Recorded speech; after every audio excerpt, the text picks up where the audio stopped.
You doing okay? Great. Just how great were America's sitcoms back then? Just look at The King of Queens. This was a show born in the late 90s, one that lasted through 9 seasons and lived long enough to become more than just a television show in the usual sense. It planted itself in America's living rooms, stuck to evenings dinners and rewatch habits until people no longer felt like they were turning on a show but coming back to a place that felt way too familiar. But is the charm of The King of Queens really just the comedy? Or did this sitcom, the one that feels so familiar you could remember it with your eyes closed, actually have a whole other layer hiding behind it? Today, come with me as we pull back 20 of the strangest facts about The King of Queens that time has kept hidden from you. After you finish this video, you may still love The King of Queens, but you will never look at it with the same old eyes again.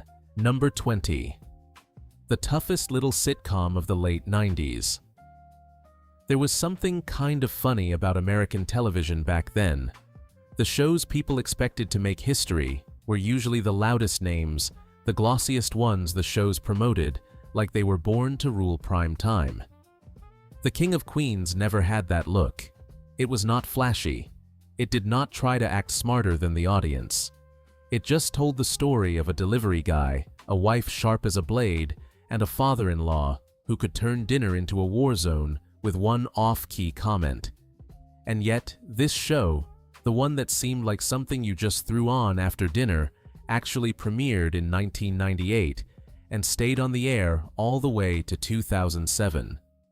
Among American live-action sitcoms born in the late 90s, it was pretty much one of the last ones still standing. And that is the good part. It did not survive on glamour. It survived on pure stubbornness. On feeling too familiar too, lived in too much like America, back when network television still ruled the living room. And a show that lasts that long usually is not held together by laughs alone. Behind it, there are always decisions a lot bolder than the warmth you see on screen. Let's go to number 19, a fact even stranger than its staying power. Number 19. Doug and Carrie did not have kids early because the network wanted to keep the show safe. Sitting in front of the screen, you might think the story is simple. Yes! Doug and Carrie have been married a long time. They fight plenty. They love each other in that exhausted but funny way. They have, so sooner or later. Of course, they are going to have kids. That is almost the next step in life. But network television back then did not look at things the way life does. They looked at it like a machine that had to keep running nice and steady. According to David Bickle, the studio did not want Doug and Carrie to have children too early because once a baby showed up, the whole rhythm of the show would change. Suddenly, that house would not be the same old house anymore.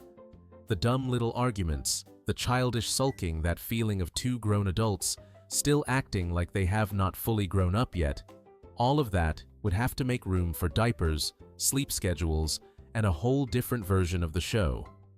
To the network, that was a risk. The old episodes would become before the baby, and the new ones would become a different world, and American television really hated that split feeling when they still planned to rerun the show for years. Sounds harsh, right? It is harsh. But that is Hollywood. Over there, a very human step forward for a character can sometimes be the exact thing the network fears most. And it was not just the people making the show who were nervous. Even the cast felt that way. You will be surprised to hear that the actress herself thought the King of Queens would die young. Number 18. Leah Remini thought this show would die young pretty fast. Now this is the nicest kind of irony in this business. Leah Remini did not look at the King of Queens with the eyes of somebody new to the game, and she definitely was not looking at it through some dreamy fantasy. She had already been through hundreds of auditions, had landed more than a few pilots, and had seen way too many shows flare up for a second, and then burn out before they even left a mark. When you go down that many roads, you start building a very practical instinct. You look at a new project, and you already know how much hope to allow yourself, how much to hold back, and how much to guard against disappointment. So, when Leah Remini thought this show would die young pretty soon, that was not some random guess. That was a completely reasonable read from somebody who had already watched way too many television dreams run out of air right at the starting line. It is just that this time, her experience happened to be wrong at the exact moment it mattered most. And what is even more ironic is that the show she misjudged had not even started out in the place where it really belonged. Number 17. This show got passed over by NBC before CBS picked it up. Some shows are treated like gold the minute they are born. Every network sees it right away. Everybody knows exactly where to put it, how to promote it, how to sell it. The King of Queens was not that kind of show. Michael J. Whitehorn said he and David Litt created the project for NBC in 1997, but NBC did not move forward with it. It was only later that CBS became the place that opened the door. Hearing that now is kind of funny. The sitcom people later remembered as something deeply CBS, very Monday night, very old school. American television did not even begin there. It had to take the long way around, get turned down once, and only then find the right doc. And honestly, that fits. The King of Queens better than anything. This was never the kind of show that walked into a room and got a standing ovation. It was the kind of show you had to live with for a while before you realized how steady it was, how stubborn it was, and how long it could last. Number 16. The King of Queens is not a remake of The Honeymooners. I have seen a lot of people make this guess. The second they see a working guy who is kind of loud and kind of clumsy, standing next to a wife sharp as a blade, somebody almost always tilts their head and says, well, this is basically The Honeymooners. Right? I get that reaction. Truth is, it is not completely wrong, but it is not the full truth either. The King of Queens is not a remake of The Honeymooners. It did not take an old frame and drag it into a new era with different names. What it carries is the bloodline of classic American sitcoms, where marriage is not something put behind glass to look pretty, but a real life full of grumbling collisions, arguments that sound like they could blow up the whole kitchen. And then, at the end of it, all the two people still sit down under the same roof. Doug and Carrie remind people of Ralph and Alice, not because they copied them, but because they speak the same television language. The difference is this time, that language passed through Queens in the late 90s, through pizza boxes, delivery trucks, messy refrigerators, and the very lived-in rhythm of everyday life. Number 15. This title had actually shown up on television before. Some titles sound so right the minute you hear them that people just assume they must have been invented for that exact show. The King of Queens is one of those titles. It has rhythm, it has that New York flavor, it has a little swagger that fits a guy like Doug Heffernan perfectly. You hear it once and it sticks. That is exactly why a lot of people would be surprised to hear that American television had already said something very close to it years earlier. In All in the Family, Archie Bunker's lodge was called the Kings of Queens, simply because Archie and his buddies all lived in Queens. Sounds like just a tiny detail, but I really love stuff like this. Because it shows you that American television has a memory. It holds on to old echoes, old phrases, and then years later suddenly lets them come back in a different form so naturally that the audience thinks it is something completely new. And with The King of Queens, it turns out the title is not the only thing with a quiet past behind it. There is one image so familiar. Everybody assumed it was shot just for this series, but really, it is much older than the show itself. Number 14.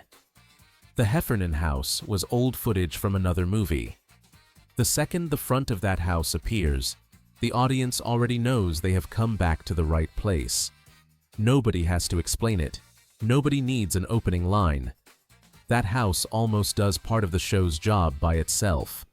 It tells you Doug is about to drag himself through the door with some dumb idea. Carrie is about to give him one of those looks strong enough to freeze the whole kitchen, and Arthur is probably one sentence away from turning a peaceful evening into a disaster. That image, so familiar, everybody naturally thinks of it as the Heffernan family home, actually showed up on screen before The King of Queens. That whole exterior shot was stock footage originally filmed for the movie Sibs in 1991. In other words, the audience accepted an old image as Doug and Carrie's house without wondering about it for even 1 second. Its address is 519 Longview Avenue, Cliffside Park, New Jersey. Number 13. Doug's weirdest yell turned out to be a real person's name. If you watch The King of Queens long enough, sooner or later, you are going to hear Doug blurt out something really strange. It is not exactly a curse, and it is not just a regular groan when he is hurt or panicked. It sounds like a noise that got stuck in his throat and then flew right out, goofy and funny, exactly like Doug Heffernan whenever life suddenly smacks him with something he did not see coming. That sound is Yuspa. At first, it sounds like maybe it is just some weird acting habit Kevin James came up with. But no. Yuspa is the last name of Kathy Yuspa, one of the show's executive producers, which means for all those years, the audience thought they were just hearing Doug holler for laughs, while the people working on the show knew perfectly well it was a behind-the-scenes joke hidden right in the middle of the comedy. Number 12. The boss of the show secretly signed his own name all over it. Some television people really like letting the audience know they are there. They pop in for a cameo drift across the camera for a few seconds, or stick themselves somewhere obvious enough that sharp-eyed viewers can point them out. Michael J. Wythorn chose a different route. Quieter, more playful, and honestly, a whole lot more charming. He did not step in front of the camera to wave at the audience. He left his name sitting inside the world of the show itself. That is why Arthur once tried to sell Arthur's head screwdriver to a place called Whitehorn Hardware, and in another episode, Doug's dental office was inside Whitehorn Medical Center. At first glance, those just sound like signs passing by in the background, but that is exactly what makes this kind of joke fun. The guy who created the show did not sign his name on the edge of the story. He signed it right into the streets, the stores, and the everyday little corners of the world his characters were walking through. Number 11. Doug's jetpack was actually treasure from another movie. For most of its run, The King of Queens is a very everyday kind of show. It revolves around going to work, eating, arguing in the kitchen, and Doug's dumb plans that always seem doomed sooner or later. That is why when you get to the episode Dougie Hauser in Season 6, there is one really weird detail. The jetpack Doug wears was not a prop made just for this sitcom. It was the exact same jetpack that appeared in The Rocketeer in 1991. Just putting those two things side by side is funny already. The Rocketeer is a world of soaring flights and old movie hero energy. Doug Heffernan, meanwhile, is the kind of guy whose big issue for the day is often what he is going to eat, how he is going to dodge work, and how he can keep Carrie from getting even madder. So, seeing an object built for a hero-type character strapped onto Doug's back really is the kind of weirdness this sitcom does best. Number 10.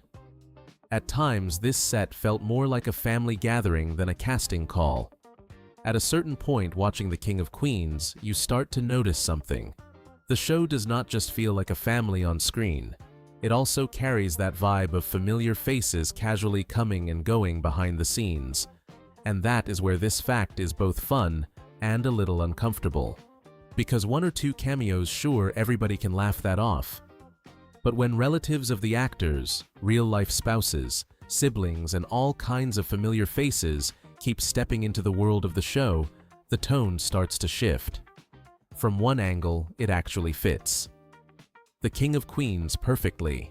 This is a sitcom built on familiarity, on closeness, on that feeling like everybody in the frame has known each other forever.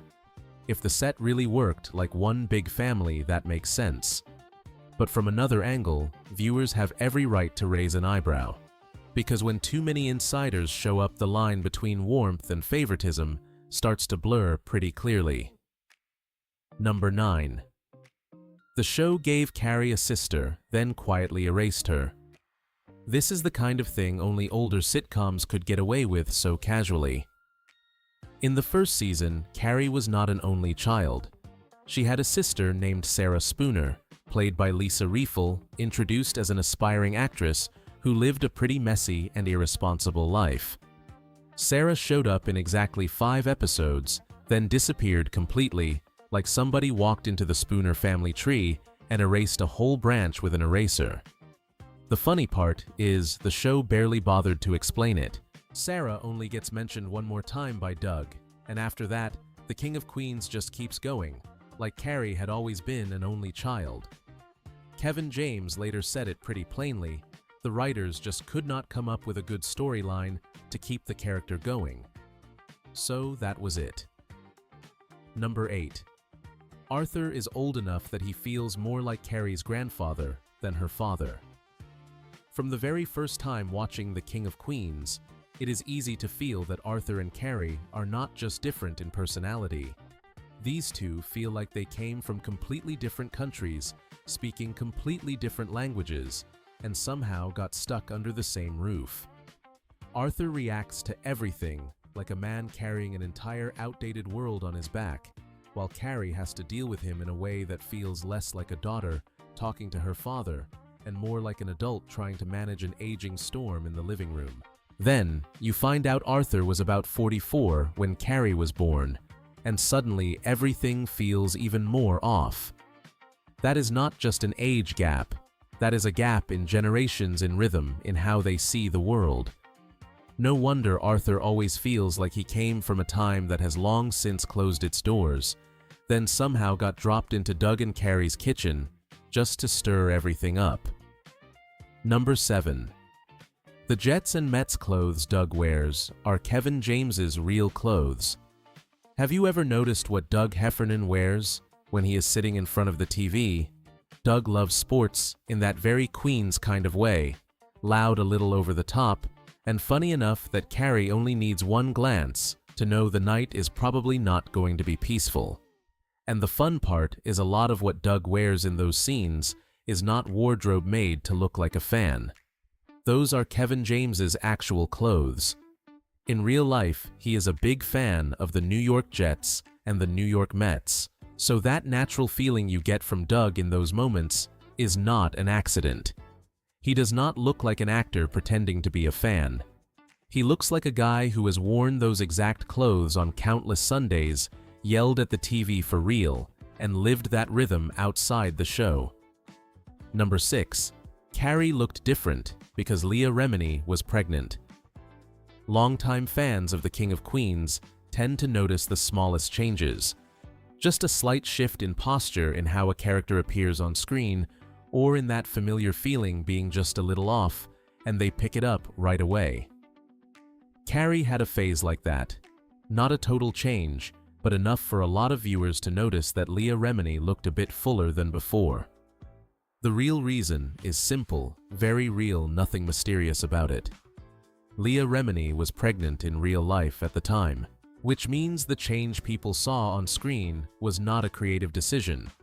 Not the show trying to reinvent Carrie, it was just real life naturally stepping into the frame along with the actress. Number 5.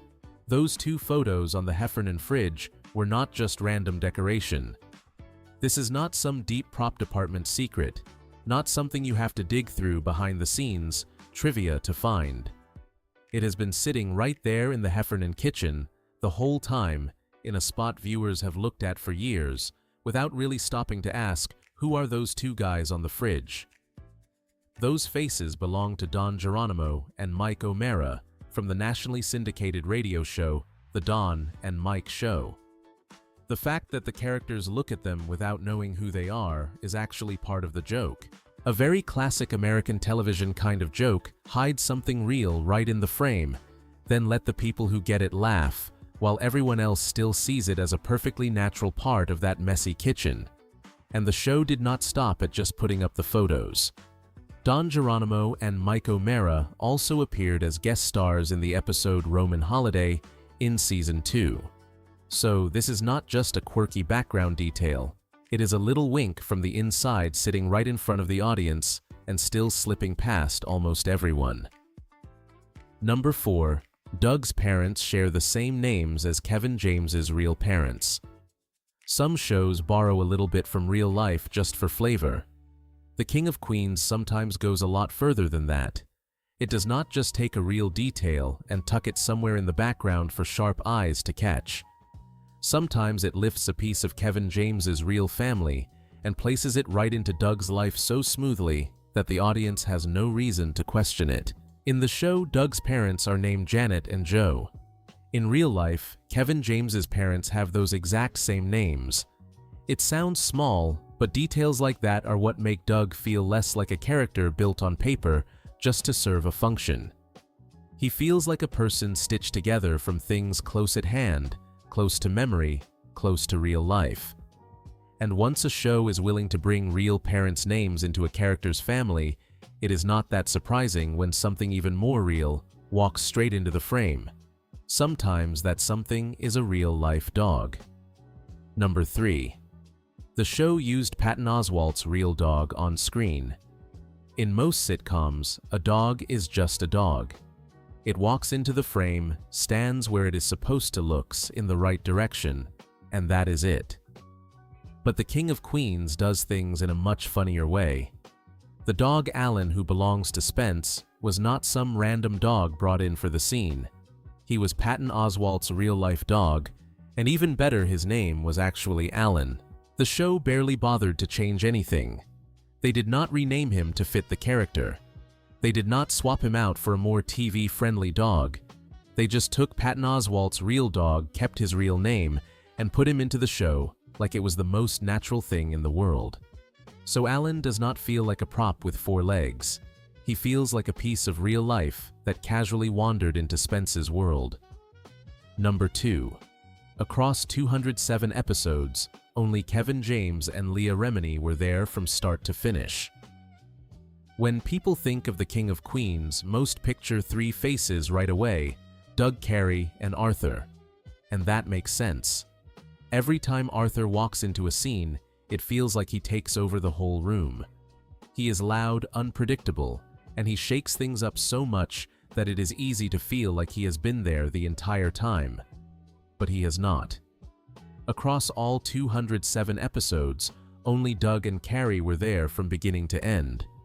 At first, that sounds like just a statistic, but when you think about it, it hits the core of the entire series. The King of Queens has a lot of people who make it funnier, crazier, fuller. Arthur is the explosion in the living room. Deacon brings in that friendship rhythm. Spence, Danny Kelly, and the rest add all kinds of color. But those colors only stick because at the center, there is one thing that never moves: Doug and Carrie's marriage. At the end of the day, this show did not last because it had too many memorable people. It lasted because it knew exactly which 2 faces it could never afford to lose. And that brings us to the most bitter irony on this list, a series that held its center for 9 seasons. Yet, when you look at the biggest awards in American television, what you see is a strange kind of emptiness. Let's get to the final fact, and probably the most bitter one of all. Number 1.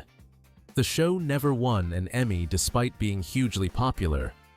A show that ran for 9 seasons, stayed on the air from 1998 to 2007, had a central duo strong enough to carry. The whole series had strong rerun life and stayed in people's memories for years. And yet, when you look at the Emmys, there is almost nothing there. Not a single win. Just Kevin James getting 1 major nomination in 2006 for Outstanding Lead Actor in a Comedy Series. That is it.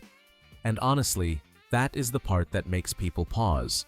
Because The King of Queens was not some obscure show, and it was not something that flashed for 1 season and disappeared. It was the kind of sitcom America actually lived with for a long time, the kind of show that played in living rooms and stayed in people's memories. And yet, on the biggest award stage in television, it was treated like it was never really that important. The King of Queens was never just a sitcom you turned on for a few laughs and then moved on. To me, it feels like a treasure from a time when American television still knew how to turn cramped kitchens, loud marriages, and very ordinary people into something audiences would remember for years. And the deeper you dig, the more you realize there is another layer of treasure around it. Strange behind the scenes, stories, erased details, inside jokes, and turning points that almost sent everything in a completely different direction. That is what keeps an old show alive.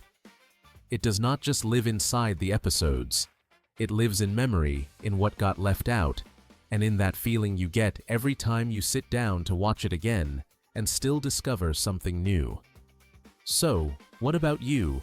Which fact surprised you the most? Do you have any memories tied to the King of Queens? Any detail I did not mention, or any behind-the-scenes secret you dug up on your own? Drop it in the comments. I really want to read them all. And if you love these kinds of hidden treasures from classic film and television, go ahead and subscribe so we can keep building a little corner for people who still care about that golden era.